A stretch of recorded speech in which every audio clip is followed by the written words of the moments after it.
araw ang ultimatum na ibinigay ng Department of the Interior and Local Government sa pagsusumite ng liquidation at encoded list ng mga benepisyaryong tumanggap ng Emergency Cash Assistance. Ang naturang financial assistance ay bahagi ng Social Amelioration Program o SAP, alinsunod sa Republic Act 11-469 o Bayanihan to Heal as One Act. Pero ang kondisyon, kailangan magsumite ng LGUs ng liquidation report at encoded list. Ito kasi ang gagamitin para sa ikalawang bugso ng Emergency Subsidy Program.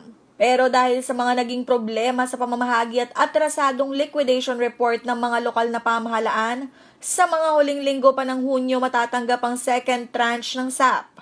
Nitong May 26 ay nasa 472 LGUs pa lamang sa 1,634 na LGUs ang nakakapagsumite ng liquidation report sa DSWD. Sa Central Luzon, 1,503,945 na pamilya na ang tumanggap ng ayuda.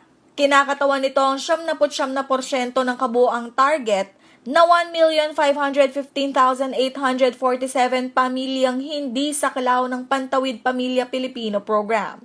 Nagkakahalaga ang ayuda ng 6,500 pesos sa bawat pamilya. 9,775,642,500 pesos na ang kabuuang halagang naipamahagi sa 7 lalawigan. Sa Aurora, 40,397 o 99% ng kabuuang target na pamilyang nakatanggap ng ayuda.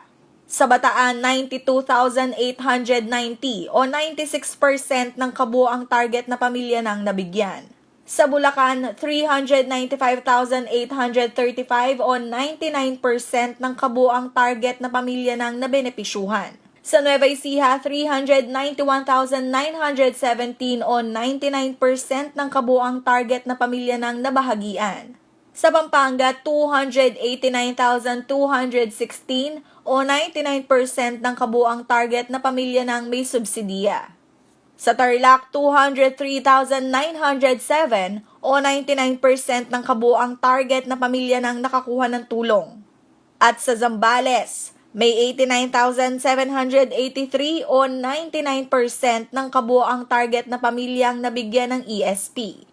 Inatasan din ng mga LGUs na tumanggap ng SAP Fund na isinusoli ng mga benepisyaryo dahil nakakuha na ng tulong mula sa Pantawid Pamilyang Pilipino Program o 4Ps, COVID-19 Adjustment Measures Program o CAMP ng DOLE at Small Business Wage Subsidy o SBWS ng Social Security System.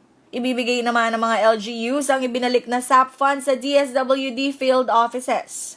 Pero ayon sa Information Officer ng DSWD Region 3 na si Rainier Grospe, nasa 50% pa lamang ng mga lokal na pamahalaan ang nakatugon sa liquidation at nakapagsumite ng encoded list. Dahil sa huli ang pagsusumite ng mga rekisitong hinahanap sa mga LGUs, ay maapektuhan din ang second tranche ng ayuda na malamang maipamahagi sa mga huling linggo na ng Hunyo. Karen Maurilio, CLTV News.